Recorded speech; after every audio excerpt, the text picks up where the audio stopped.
Good afternoon, and thank you for joining for today's webinar, The Essentials of SOC 1, All You Need to Know. I'm Dave Hammarberg, partner at McKonly Asbury, and lead up our SOC 2, SOC 1, High Trust, and CMMC area. Josh, do you want to give a quick introduction? Absolutely. I'm Josh Bantz. I'm a director at McKonly Asbury, and I work in our SOC practice, CMMC, as well as High Trust practice.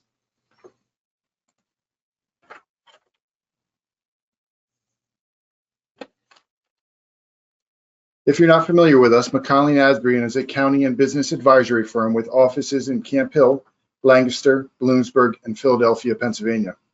We offer a wide range of services to organizations in various industries. For more information, please visit our website.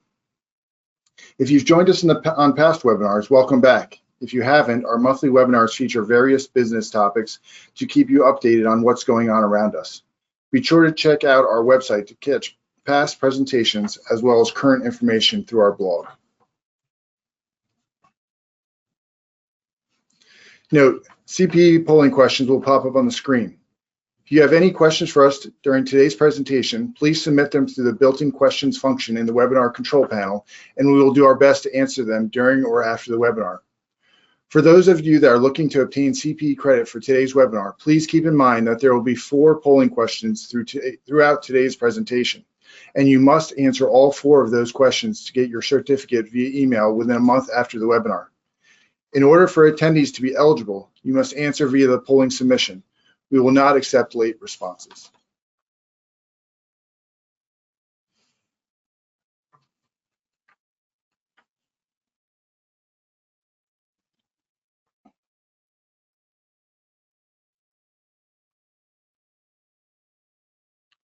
And it looks like majority of people would like CPE.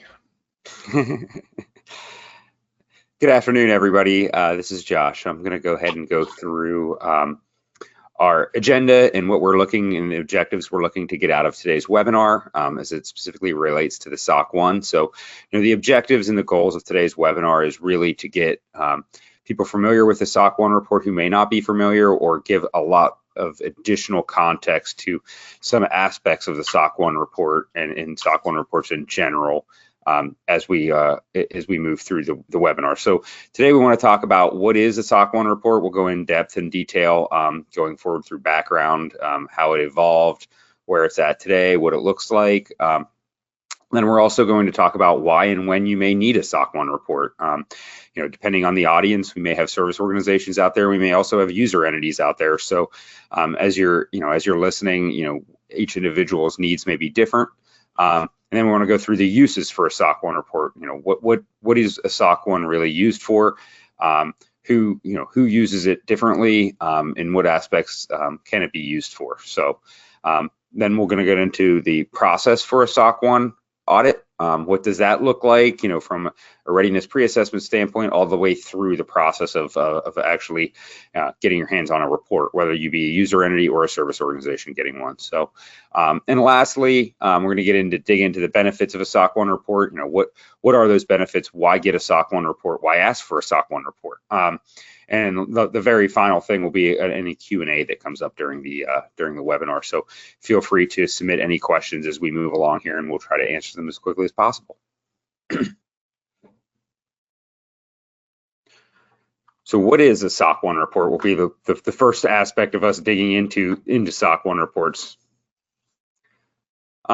I think it would not do any justice if we didn't actually, speak to the background of SOC 1 and as it evolved from SAS 70. So back in 1992, the ICFR and SAS 70 was established that basically provided a report on controls at service organizations for entities that were using those organizations relevant to tasks that may affect their financial statements or may impact their financial statements. So, back in the 90s, there's probably still some people, some folks out there who remember SAS 70 and doing SAS 70s as they've now evolved into SOC reports. But, back in those days, there was a continued migration, I guess you could say, of organizations moving some of their, accounting functions or specific aspects of accounting functions to to a service organization, and then the results of those would be recorded on financial statements. And the SAS 70 was really established as an auditor to auditor communication,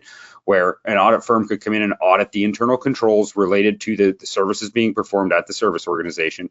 And then that report, that SAS 70 report, could be provided to the clients of that service organization so that they could, gain a solid understanding and a solid, I guess you could say, they could feel that there was a responsibility for internal controls based upon what they were actually recording from that service organization. So it was really financially statement driven.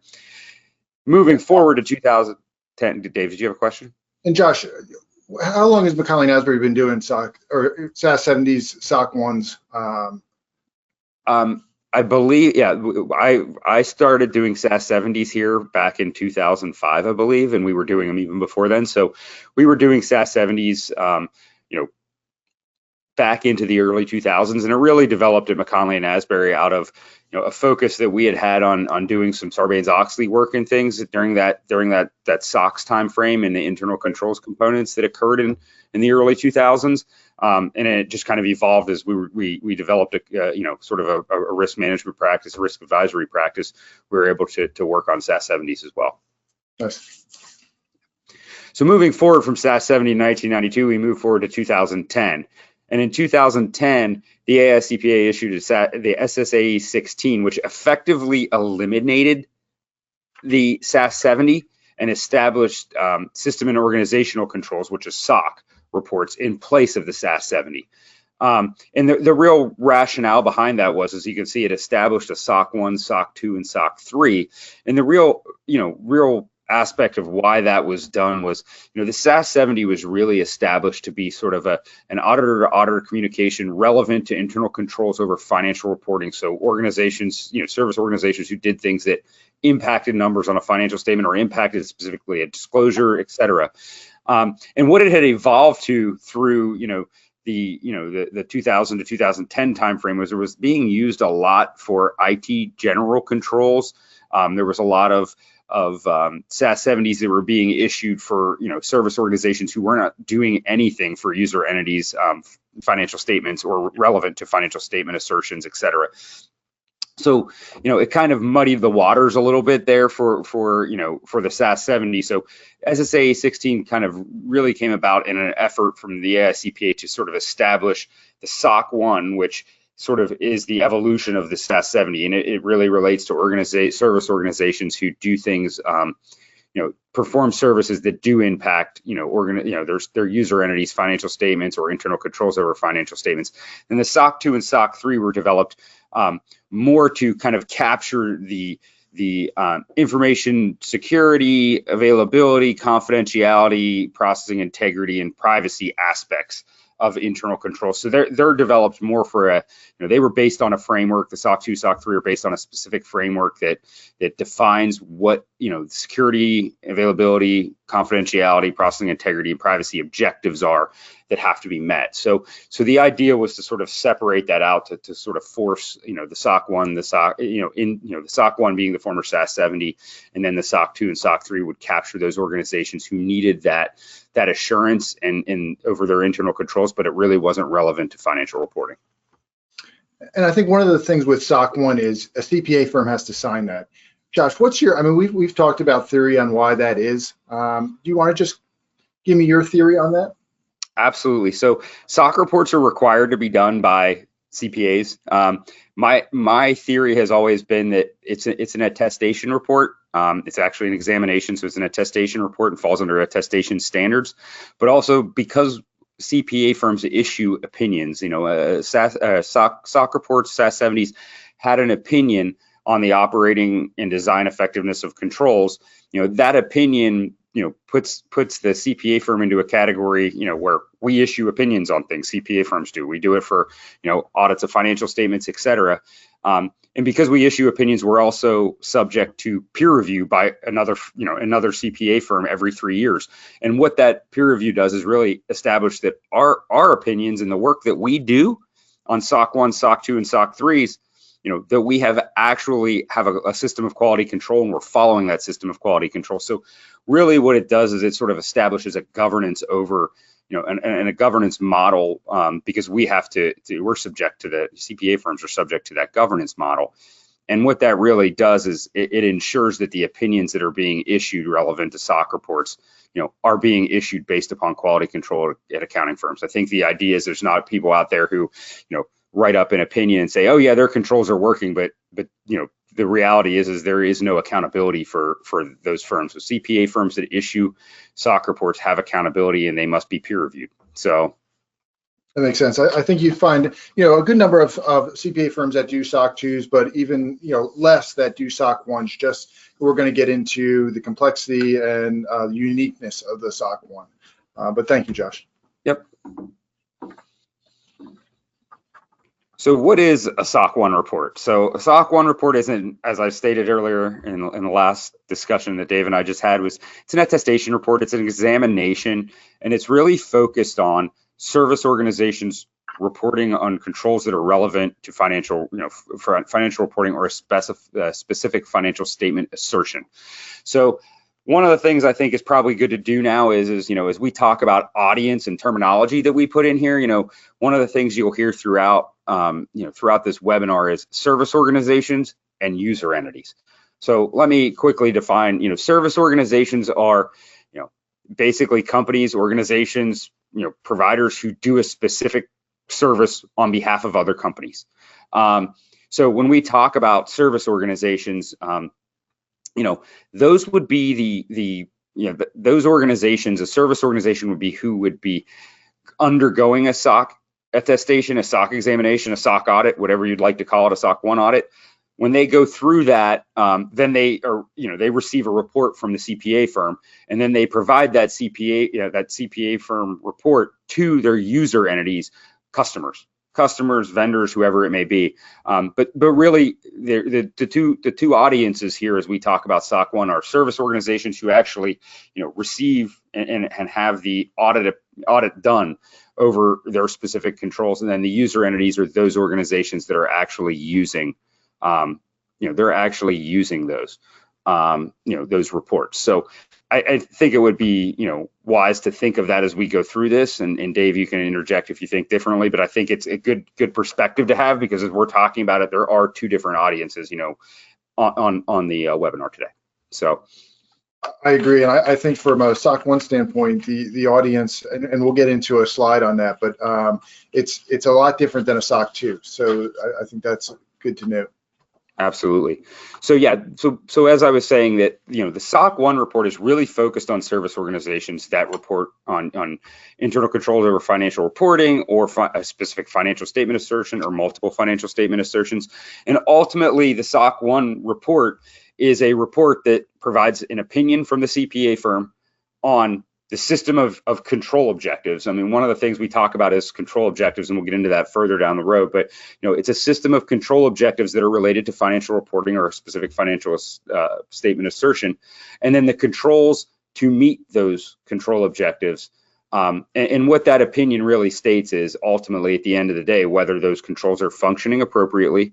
And if they are functioning appropriately, then the user entity can rely on the information and the reporting per se that comes from the service organization. So really what the crux of the SOC 1 is really intended just to basically provide, the independent auditors of an organization's financial statements. And when I say independent auditors, that would be a user entity's financial statements, with assurance that the process is being performed at the service organization whose information flows into the financial statements can be relied upon. They can issue an opinion on those financial statements, given that they're aware that the service organization actually has controls in place to ensure that they're getting accurate information.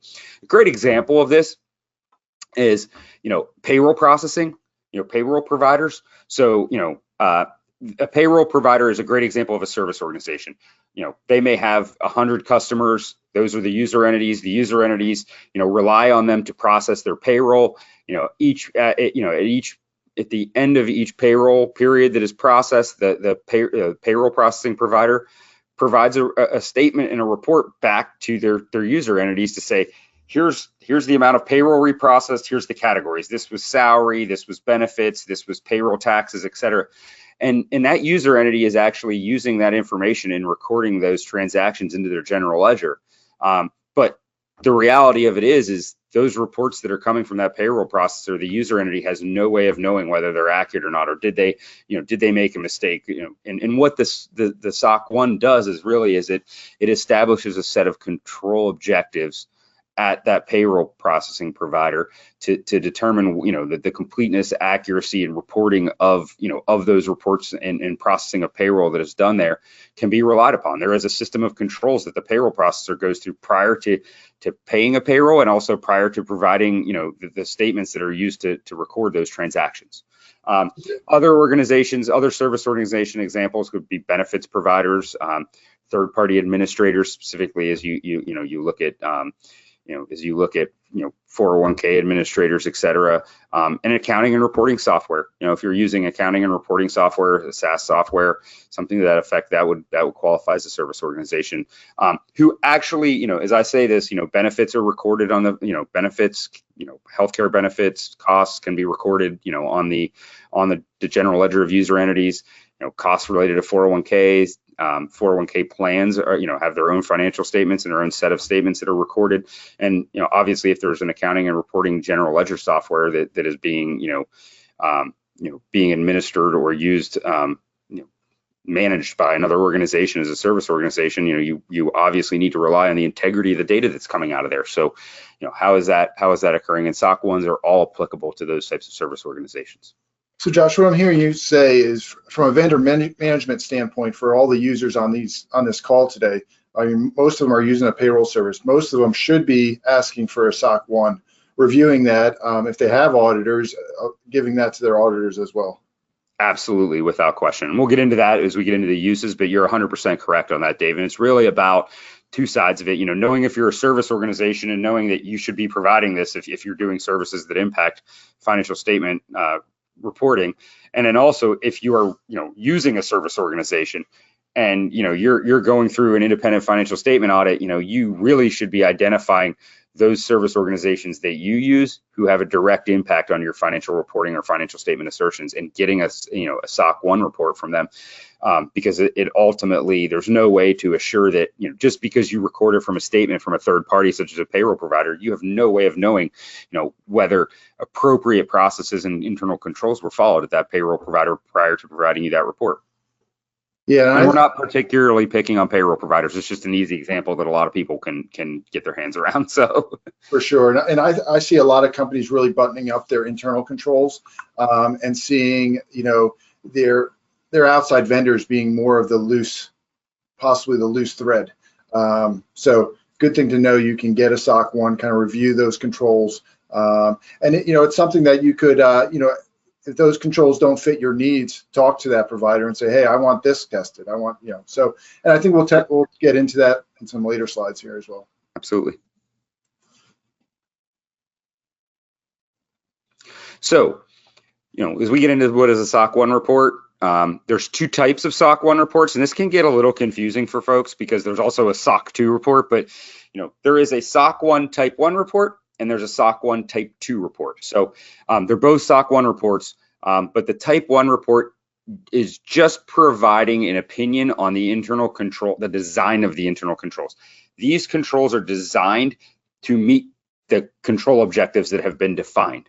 So a SOC 1 type 1 provides just an opinion that the controls are designed effectively. It does not test whether they're operating during a period, and it's specifically, a type 1 is specifically at a date and time. So a type 1 report may say that we'll say that the controls were designed effectively as of May 7th, 2025, or May 8th, 2025, or December 31st, 2025. But it's at that specific snapshot in time they are designed effectively, and if they are operating effectively, they should function appropriately. However, there's no testing over the operating effectively component. So the SOC 1 type 1 provides a more limited assurance level, given that it only covers the design effectiveness.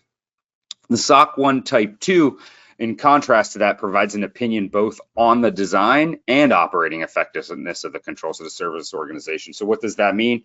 Your controls to meet the control objectives are going to be evaluated to make sure they are designed effectively and the controls meet the objectives, relevant to the specific control objective. But they also have been tested over a period of time. The SOC auditor, McKonly Asbury would come in and we would test over a period of time, which we typically say is 6 to 12 months.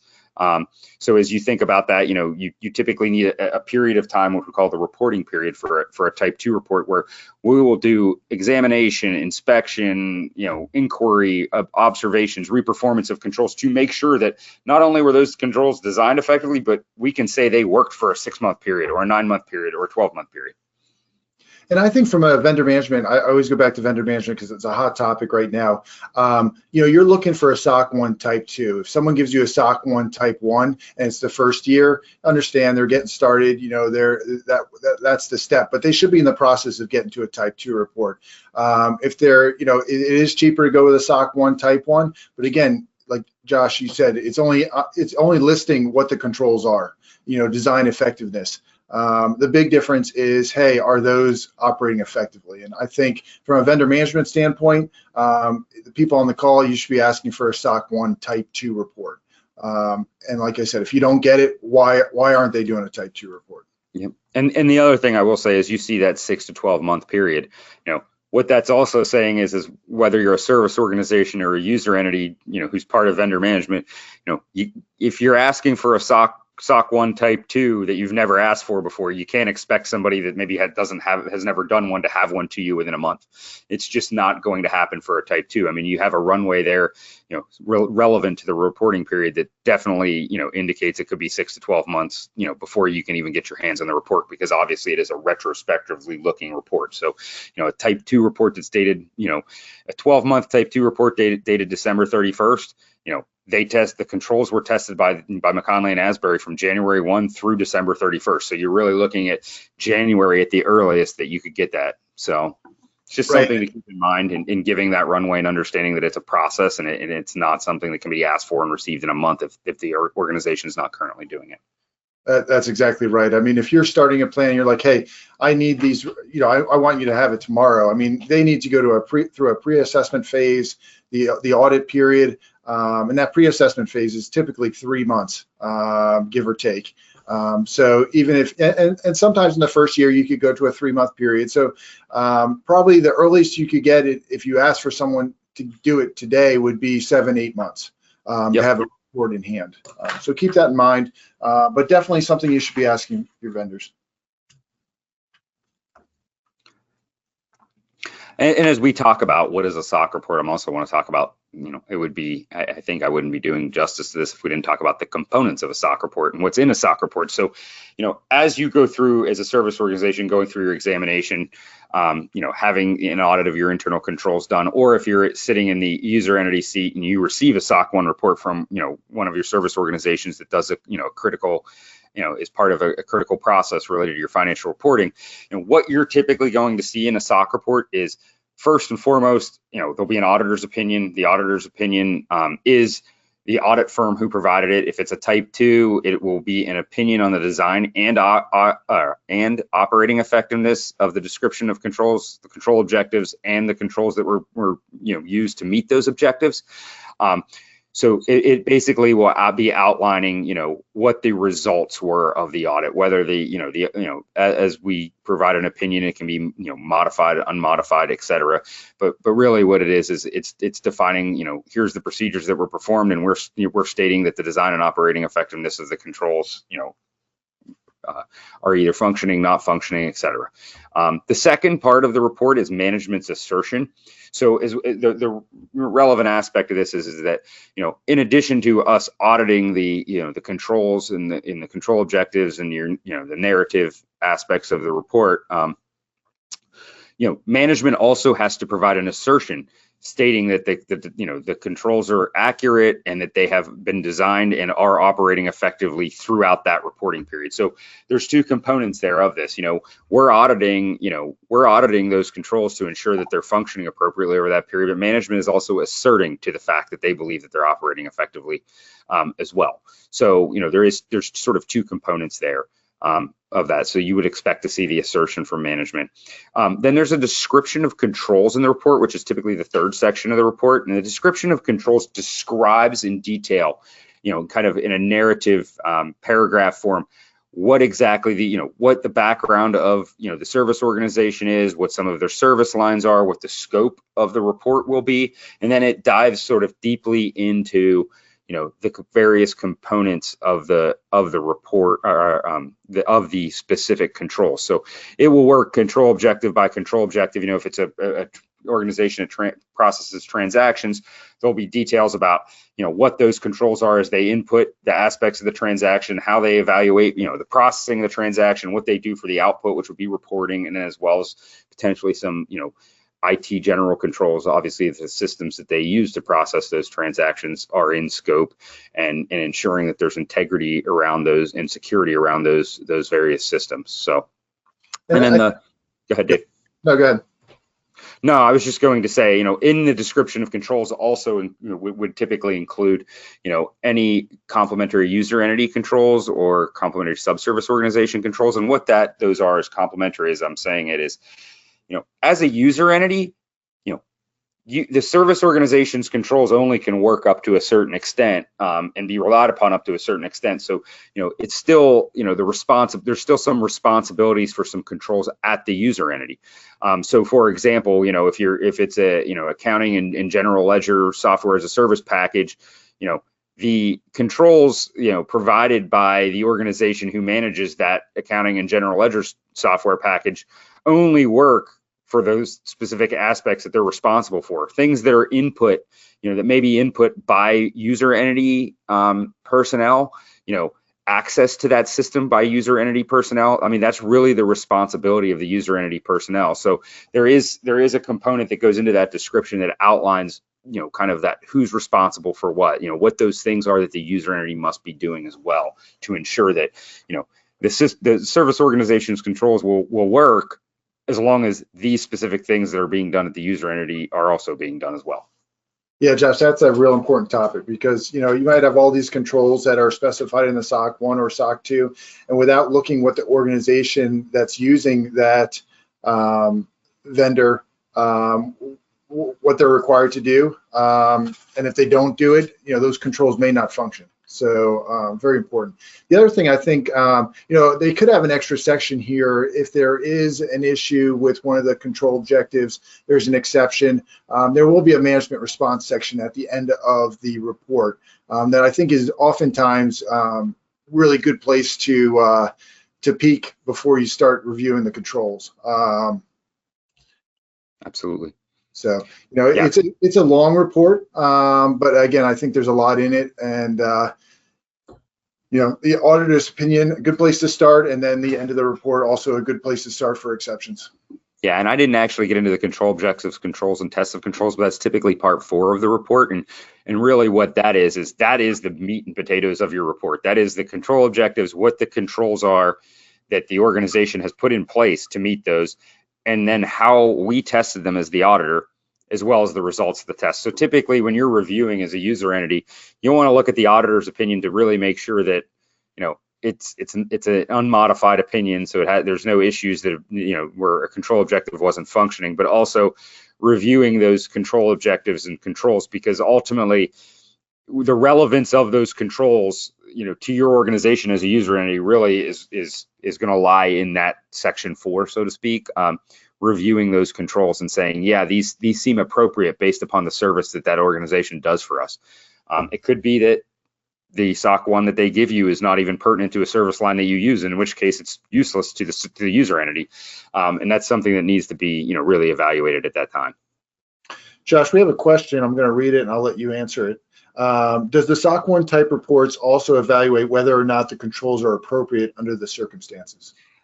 Yes, it does. I mean, so as part of our, the report doesn't necessarily define it, but Really what it is the scope is defined by the service organization, and we are, as a service auditor, as the audit firm, we're reviewing that scope, but we're also reviewing the control objectives that the client has, that the service organization has laid out, as to how they're meeting, that scope and what they're doing over that scope and how they're meeting those control objectives. So we are evaluating that aspect to ensure that, the controls meet the control objectives, and also ensuring that, obviously, if you put forth that the scope of your report is your payroll processing system, and then you do not put forth, any controls related to completeness, control objectives relevant to the completeness and accuracy of payroll processing, that would not, be appropriate under the circumstance. I mean, your user entities are relying on that report to ensure that, the financial reporting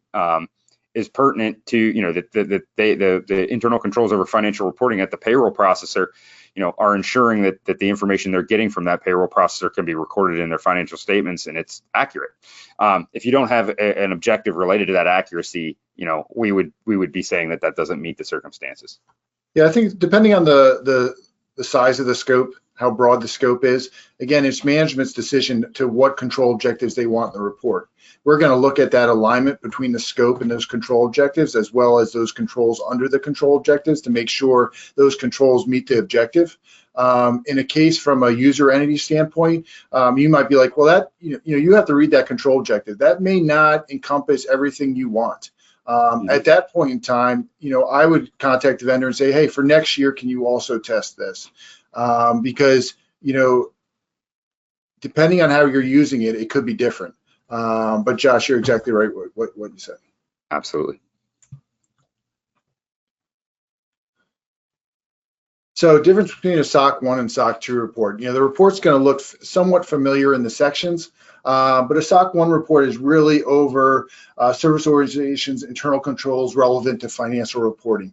As Josh said, if you have a payroll provider, insurance company, debt collector, that stuff is flowing into someone's financial statements. So that's why you're requesting a SOC 1 to see the internal controls.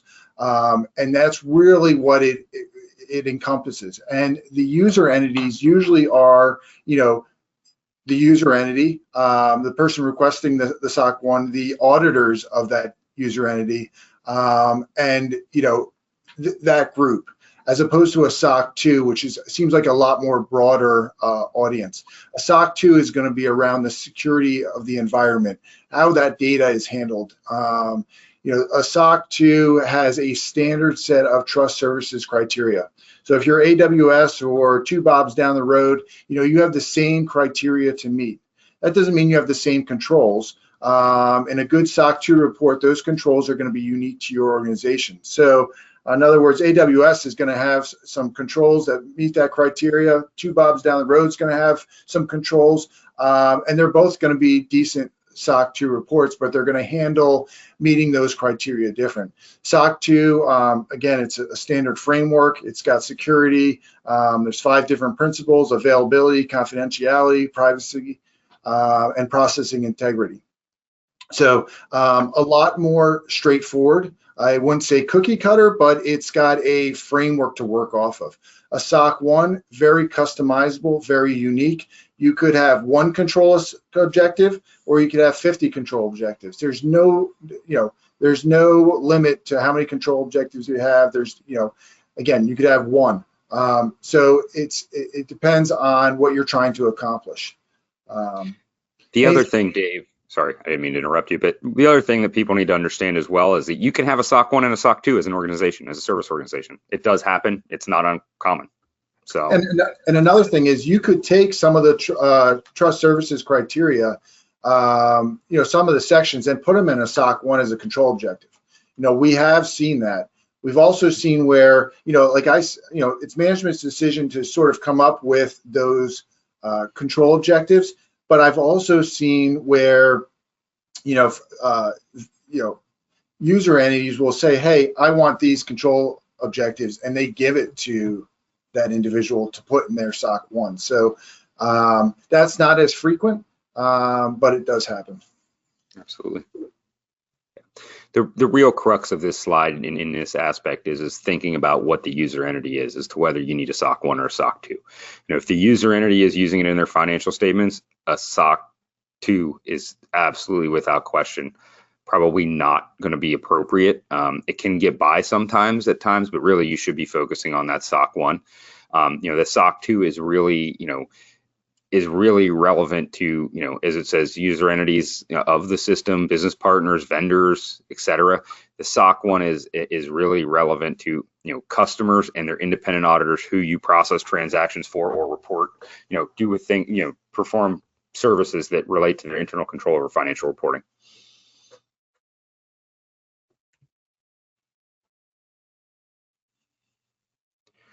When and why you may need a SOC report.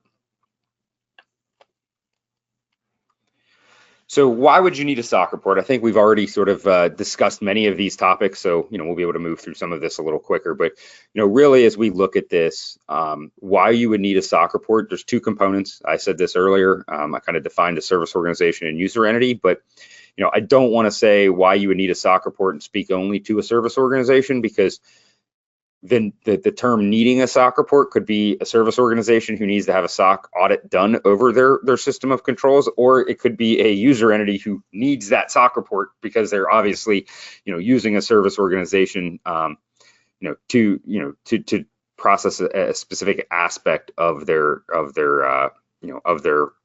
financial reporting. So service organizations, those service organizations who provide, literally provide a service or a system that directly impacts the user entity's internal controls over financial reporting. So as we talked earlier, it can be a clear transaction processing where, maybe a benefit, a healthcare benefits provider is actually, processing and paying transactions related to a health plan and then providing a report that the health plan is then is being recorded in the financial statements of the users. But it also could be a situation where the service organization may specifically touch data that is used in financial reporting. I think of, inventory monitoring. Maybe there's an inventory monitoring software that's being used, and that inventory monitoring is grabbing information for inventory, passing it through a third party's, financial or information system, and then that information system is passing it to the customer, to the user entity who then records it. You need to have assurance that that there's data integrity when it touches that other organization's system. And because it's inventory and it's recorded in the financial statements, that really relies on the SOC, to the SOC 1 component. So, it can get a little fuzzy in some of these instances, but really it's what that, end user, user entity is using the information for.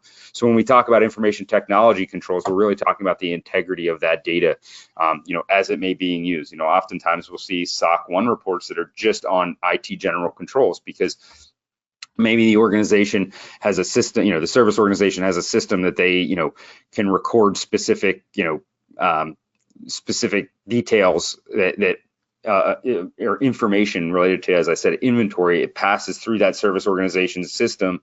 Maybe, the service organization isn't actually recording the transactions. They're not, actually maybe even touching that data, but there's a period of time that data resides on that on that service organization system. And we would want to see the controls over who has access to that system, who, where is it physically located? How do they make changes? Is there information security controls to make sure that that data that goes into the financial statements of the user entity hasn't been touched, hasn't been, inappropriately, manipulated while it resided on that service organization system. So once again, we get back into the same, the same payroll processing, employee benefits providers, and this is just examples. There's a vast array of organizations, service organizations who may do some things that relate to, financial reporting or financial statement assertions where a SOC 1 would be appropriate. Josh, we have a great question that kind of fits into this service organization slide. I'll read it to you. If your service organization is a bank, is there a mandatory requirement or a law for them to provide the user organization with a SOC 1 or SOC 2 report? I typically am not aware of any laws or regular mandatory requirements specifically if they're a bank, but if they're doing some specific things as a bank that do, other than the standard banking where you have access to your statements and you're recording transactions off of their statements, I would suspect that if they're doing, services beyond that, that's really about you as the user entity ensuring that they're providing you a SOC 1 or a SOC 2 as part of your contractual requirements. If they're doing something like that, you need to get it into your contractual requirements. You need to have a discussion about it. The SOC 1, SOC 2 typically, doesn't, there can be some regulatory requirements and some legal and statutory things that can flow into a SOC 1, but as far as having to get one, I'm not aware of any of those things. Yeah, it's usually a voluntary act, and it's usually pressure by a user entity. Whether it's a bank or other service organization, usually, most people aren't usually doing it to make sure they're doing, best practices. It's usually a process that is initiated by one of their clients or customers.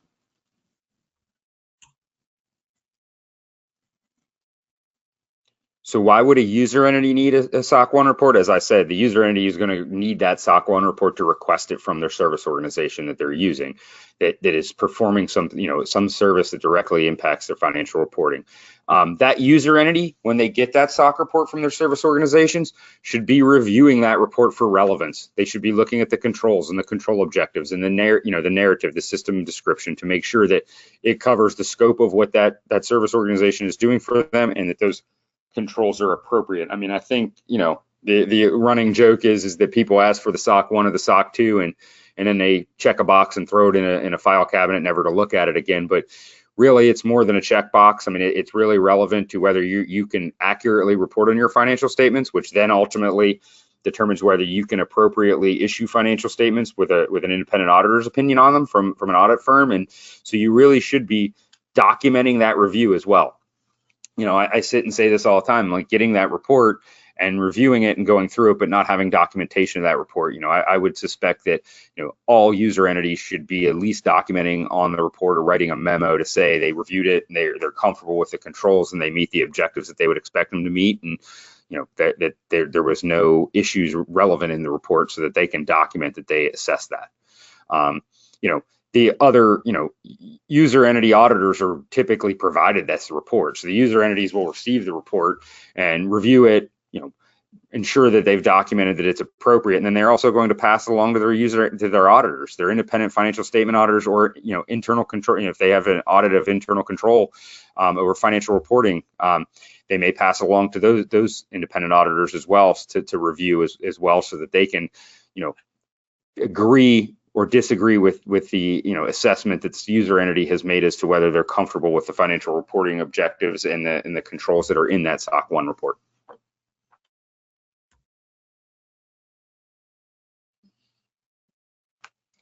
And we're trying to move the slide. There you go. Oops, hold on. I think we went too far here. Yeah, I'm just going to say, I think you went one too far. There you go. Sorry about that. When you need a SOC 1, oh boy. No, all right. When you need a SOC 1, really it comes down to, if you're in a industry like payroll, you start a payroll company, you're going to need a SOC 1. But it really comes down to when you receive pressure from your clients. We do also see some organizations try to get in front of that, try to use it more of as a marketing item. Now, it's not supposed to be used as a marketing item, but we have a SOC 1 audit, we got a SOC 2 audit. It does help in the sales process, but most of the time we see a client requesting it, and that's when the initial SOC 1 pre-assessment starts, the audit period starts, et cetera. So user entities, again, I think vendor management is a fairly weak area in most organizations. And I think it's a great place to start with requiring vendors to have a SOC 1 or SOC 2 based on what they do. If they're a major vendor, get them to get a SOC 2 or SOC 1. MSP, to payroll, to debt service collector, to insurance. And if they can't produce that, then maybe you fall back to Excel spreadsheets with security controls, and they answer how they do them, et cetera. But this is such a clean way of handling vendor management. Absolutely. The other thing that can be done is maybe your independent auditor, the user organization, wants to go to the service organization and audit, perform an audit of the internal controls or review those processes themselves. Really the crux of the SAS 70 moving into SOC 1 was related to allow to prevent that from happening. So if your service organization is doing work for 250 user entities who all get independent audits, you didn't need 250 auditors coming to your service organization. You had this report done, issued, and they could rely on it. The other thing we saw this year was trading threshold. So once a client gets to a certain amount of trading threshold, they were required to get a SOC 1. So that was another need there.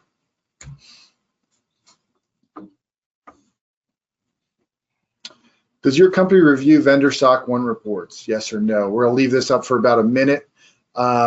While we do that, I'm just going to say a quick question that came through, and we can kind of discuss that real quick. Can you cover when bridge letters are necessary? Yeah, I can absolutely cover that.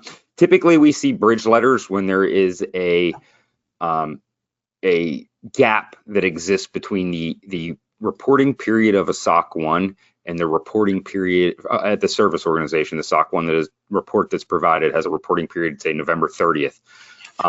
And the user entity has a financial statement reporting period of December 31st. There is a gap there in those controls because the controls were only tested through November 30th, yet the financial statements are being asserted to and having an independent auditor's report through December 31st.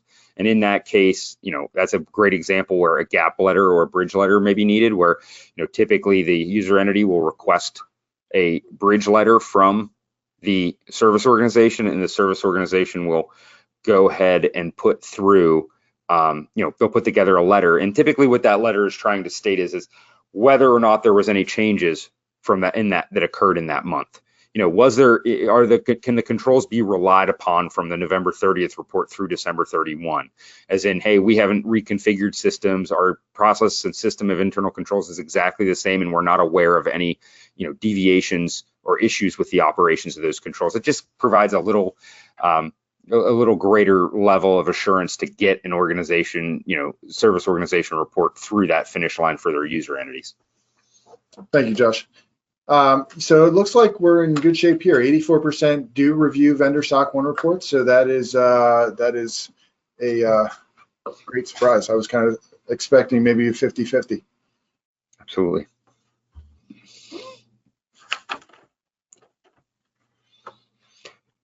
Uses for SOC 1 reports. So how to use a SOC 1 report, and typically I know I've gone through this a lot, so I can move pretty quickly through it. But user entities who need to review a SOC 1 report for their service organizations. Typically, what they should do and how they should use it is ensure the scope of the report. They should first review the scope of the report, ensure that what is the report is covering and what's in the narrative and what's in the controls covers the services that user entity is relying upon. Certainly you could be needing a payroll processing entity's SOC 1 report, and ultimately at the end of the day they hand you a SOC 1 report that has nothing to do with payroll processing and maybe just over IT general controls, where some of that is useful but it's not covering what it needs to cover. So the first review should be ensuring the scope of services included in the report also are the same scope of services that you're using that service organization for. And then I would say next is you need to review the applicability and relevance of the control objectives. We talked about it earlier when we were talking about the parts of the SOC 1 report, but section 4 is really that area that deals with the applicability and relevance of control objectives. And what that is those define the control objectives. Those are the control objectives that have been defined by the service organization, and what specifically those control objectives are designed to do. Are they designed to ensure the completeness and accuracy of transaction processing? Are they designed to ensure the appropriateness and completeness of reporting that is generated from the system? So you really want to be evaluating those to ensure that they cover what they're supposed to cover, specifically relevant to what the organization is doing for you and what you're relying on as you record these things in your financial statement system. The other thing you need to evaluate is the IT general controls. We talk about IT general controls, but typically I categorize those as physical access controls, logical access controls, system security, and change management, because even though they're processing transactions on your behalf, they're probably using that service organization is probably using a specific system, and information technology system, and some application. So in order to ensure that that information that you're recording, from is accurate, you really need to make sure that, that the service organization has limited who can access that system, who can put transactions in it. There's security over it. They have firewalls. They have, monitoring to make sure that there's not unauthorized access to that system, and that, physically it's secure, so it can't be accessed. That somebody can't walk off with the servers, so you don't have access to that system. And then also change management. And really, what that is it comes back to the integrity of the data. It comes back to the integrity of the information that you're recording from that service organization. So that's very important. So, as you receive a SOC report, first step, review the independent auditor's opinion is your first step. Unmodified is the best opinion. Modified would be noting that there was an issue in the report that prevented a specific control objective from being able to be met. Also want to review it for non-operating controls or areas of emphasis that matter. Sometimes there's times when a specific set of controls may not function during a period. Maybe there was no change management or application changes to the application that's in scope that processes these transactions. So, the auditor will note that typically we note it in our opinion, saying there were some non-operating controls relevant to these sections. The next most important step after the opinion is to review the tested controls and the results of testing. Review each control, what that control is, what tests were applied by the auditor, and then whether there was an exception or not. Our reports clearly state the tests we performed, examined, X, Y, and Z spreadsheets, verified they were reconciled, and then the next column in our report says no exceptions noted. So you want to identify those exceptions, and you may need to talk with the service organization if there are exceptions. And then the last section is reviewing those complementary user entity controls. We talked about this earlier, but those are the things that you as the user entity needs to be doing. You need to be doing those in, they complement. They complement the controls at the service organization. Obviously we talk about it, but you as the user entity has to, you have to be ensuring that the appropriate information is going to the service organization, because if they're not given accurate information to process a transaction, you can't rely on the transaction that was processed. So typically there's a whole list that's included in there, and you really need to be reviewing those and making sure you as the user entity has those controls in place as well. And jumping into our third polling question, does your company currently have a SOC 1 audit performed? And Josh, as we go into the next section, we have about 8 minutes left, so we're going to have to push that through a little bit. No problem. Knew we had a lot to talk about today, so. Right. All good stuff.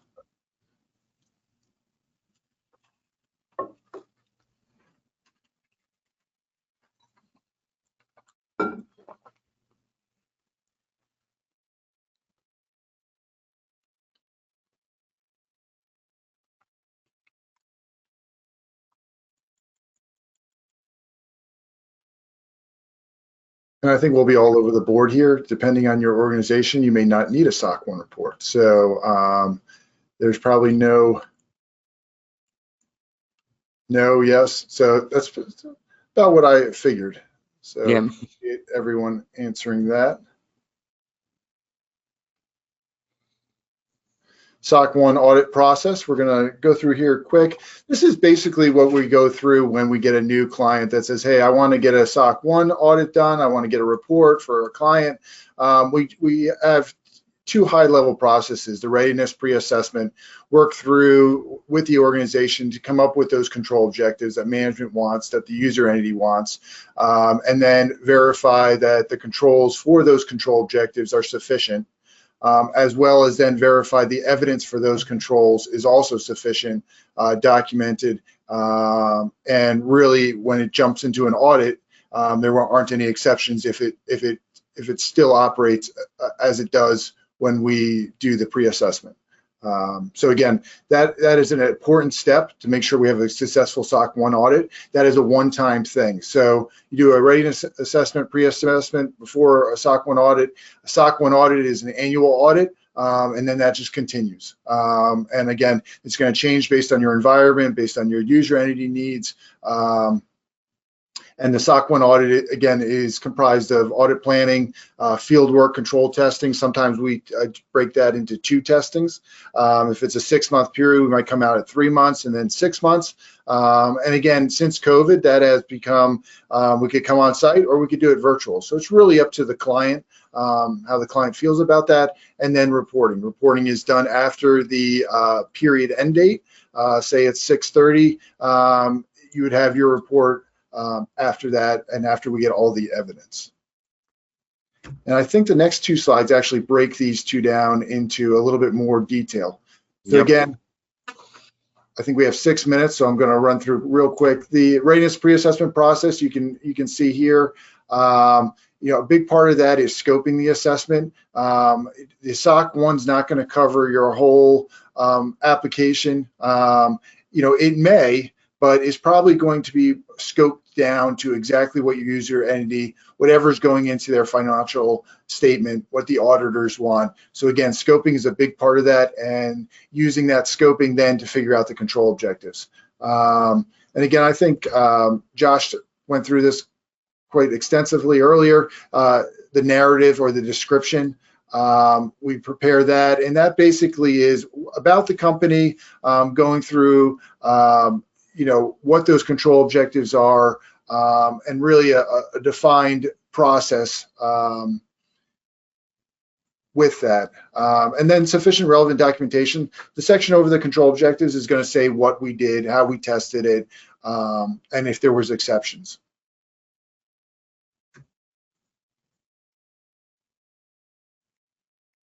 The audit process, again, when we start any SOC 1 audit, we're going to have audit planning before the period begins. And then fieldwork testing, like I said in the last slide, will come through a lot of times twice. If it's a 6-month audit, come out 3 months, and then at the end of the year, or end of the period, I should say, and then reporting. We issue the report, try to get that report out as soon as possible. Absolutely. One of the things I would like to point out here is in the fieldwork section. We need to do the field work during the period. We can do some of our testing just after the period end, but if your period's 1/1 to 12/31, there's observations to provide evidence that things are working and they worked during that period. So I always try to highlight that as you pick your reporting period, we're typically out during that period. We can't look back from 6 months later and be able to assert to all the controls and that they were operating effectively. That is a good point.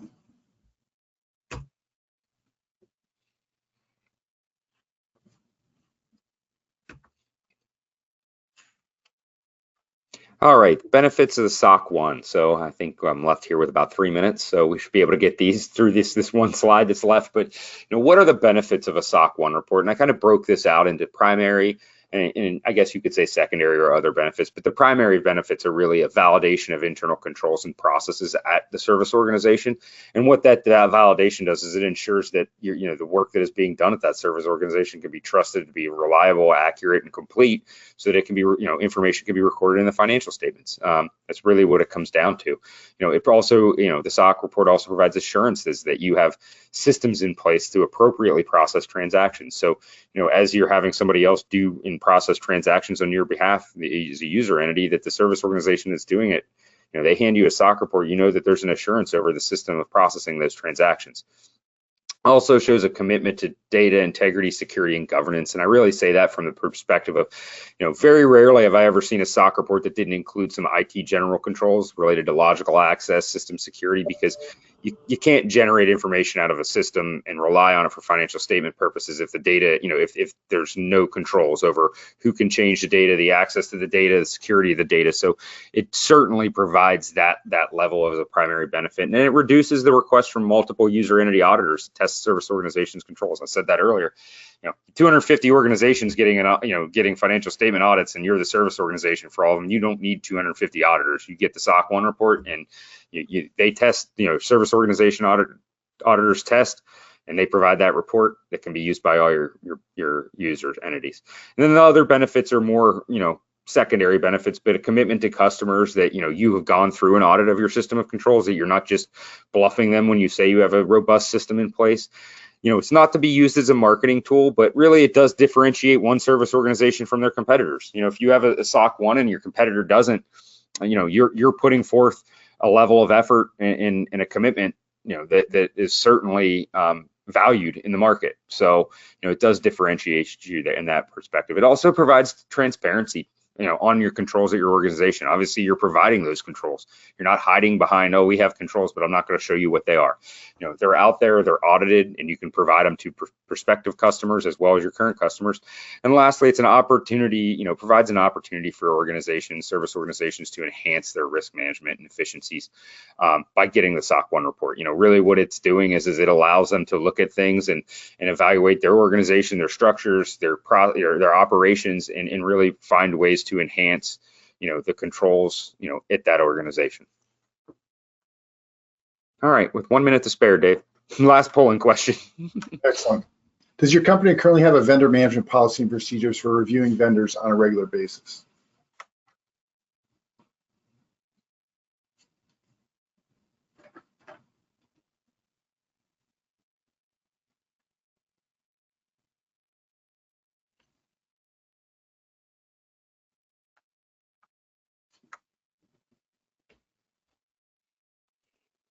This is probably the longest minute to wait, just because it's.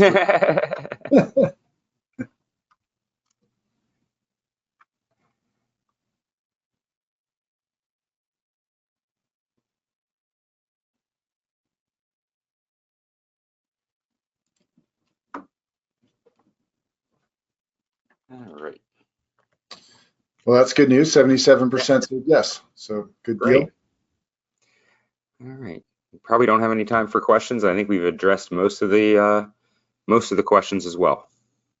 I agree. Here's some contact information. Thank you for joining us for today's webinar. If you have any further questions regarding today's presentation, please feel free to reach out. Our team would be happy to assist. A recording of today's presentation will be posted on our website and social media sites in a few days. And for those of you who requested CPE and answered the polling questions, those certificates will be sent out within the next month. Upcoming events, May 29th webinar. Registration is open for our next webinar on May 29th, where our manufacturing team will be joined by Cargis Systems to help explain the value of modern ERP systems and give a full picture of the implementation of the software. Thanks again for joining us, and enjoy the rest of your day.